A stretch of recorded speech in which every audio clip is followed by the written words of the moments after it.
आज विधायक प्रताप सरनाईक ने मीरा भाईंदर महानगर पालिका के आयुक्त और अधिकारियों को आड़े हाथों लेकर मीरा भाईंदर शहरों में विकास कार्यों और कंक्रीट के सड़क कार्यों को पूरा करने के लिए 15 अगस्त की तारीख दी। उन्होंने यह भी कहा कि 15 अगस्त तक काम पूरा नहीं हुआ तो उसके बाद विधायक प्रताप सरनाईक शिवसेना स्टाइल में विरोध प्रदर्शन करेंगे। सगळ्यात आधी मी महापालिका क्षेत्रातील आमच्या सर्वसामान्य मतदारांचं मनापासून आभार व्यक्त करतो की गेली 15 वर्ष ह्या शहराचा शिवसेनेचा संपर्क प्रमुख मी काम करतोय आणि येणाऱ्या प्रत्येक विधानसभेला ह्या शहरानं धनुष्यबाणाला एवढी मदत केली की ह्या शहरातून धनुष्यबाणाचा खासदार या तिन्ही निवडणुकीमध्ये दिल्लीला पाठवला आणि शिवसेना, भारतीय जनता पक्ष, राष्ट्रवादी काँग्रेस पक्ष, मनसे, RPI आणि सगळे आमचे जे समविचारी महायुतीचे घटक आहेत त्या सगळ्यांनी एकत्रितपणे मेहनत केली आणि त्यामुळे तब्बल 2 लाखाहून अधिक मतांनी शिवसेनेचा धनुष्यबाणावरचा जो आमचा उमेदवार आहे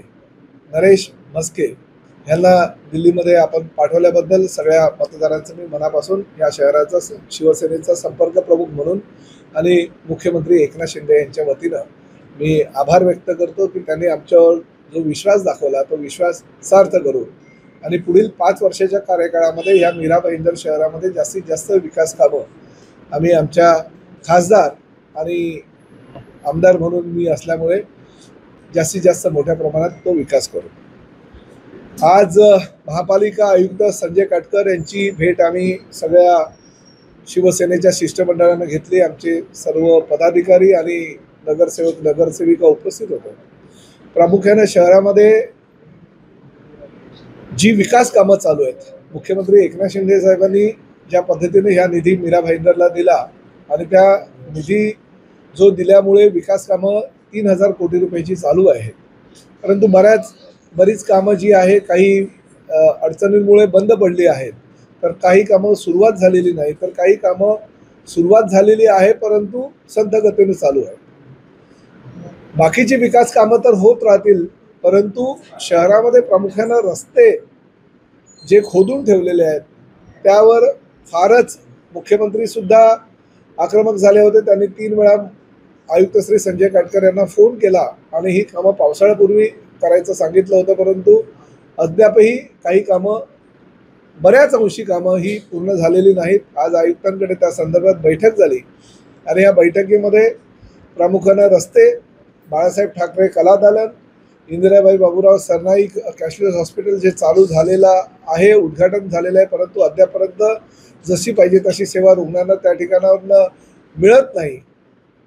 ह्या मीरा भाईंदर महापालिका क्षेत्रातील जी उद्यानं होती त्या उद्यानं भाडे तत्वावर खाजगी संस्थांना देण्याचा एक प्रस्ताव तयार केला होता मूर्ख अधिकाऱ्यानं आणि त्या मूर्खपणाला तुम्ही बळी पडू नये म्हणून आयुक्तांना आम्ही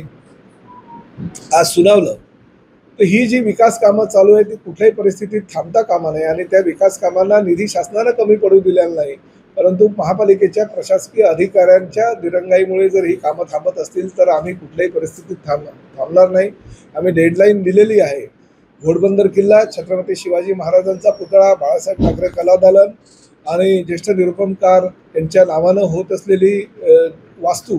याचं उद्घाटन 15 ऑगस्ट पूर्वी आम्ही करू आणि त्यासाठी मुख्यमंत्री, उपमुख्यमंत्री आणि सगळ्या आमच्या महायुतीच्या घटक दलांना बोलवून त्याचं आम्हाला लोकार्पण करायचं आहे असं सांगितलं आणि 15 ऑगस्ट ही डेडलाईन दिलेली आहे आणि 15 ऑगस्टपर्यंत शहरातील भले पावसाळा जरी असेल तरी शहरातील प्रामुख्यानं ज्या ठिकाणी युटिलिटीचा प्रॉब्लेम नाही असे सगळे रस्ते पूर्ण करावे आणि जर रस्ते पूर्ण केले नाही तर नाईलाजाने आम्हाला आंदोलनाची भूमिका घ्यावी लागेल अशी परखड भूमिका ह्या शहराचा आमदार म्हणून मी घेतलं आणि आयुक्तांनी ह्या सगळ्या कामांची डेडलाईन जी आहे ती 15 ऑगस्ट दिलेली आहे की 15 ऑगस्टपर्यंत जी कामं बंद आहेत ती सुरू करू, जी कामं चालू आहेत ती अतिशीघ्र गतीने चालू करून ती पूर्ण लवकरात लवकर कशी होतील, ज्याला काही ठेकेदाराला वर्क ऑर्डर दिल्या नसतील त्याला 26 जून नंतर आचारसंहिता संपल्यानंतर वर्क ऑर्डर देऊन त्याचंही काम चालू करू आणि बरीच कामं ही 15 ऑगस्ट पूर्वी ही आम्ही करून देऊ असं आश्वासन या आजच्या बैठकीमध्ये दिलं. त्यामुळे मीरा भाईंदर शहरामध्ये मुख्यमंत्री एकनाथ शिंदे साहेब यांच्या माध्यमातून जो निधी आलेला आहे, MMRDAच्या माध्यमातून जो निधी आलेला आहे, शासनाच्या विविध विभागातून जो निधी आलेला आहे, त्याचा विनियोग योग्य प्रकारे करून सगळ्या कामाला गती कशी प्राप्त होईल यासाठी आजची बैठक झाली आणि त्या बैठकीमध्ये सकारात्मक भूमिका प्रशासनानं घेतलेला आहे. परंतु जर ही कामं नाही होऊ शकली तर नाईलाजास्तव आम्हाला आंदोलनाचा हात उपसावं लागेल असं सुद्धा मी निर्वाणीचा इशारा आज प्रशासनाला दिलेला आहे. खबर देखने के लिए देखते रहे समय प्रभात.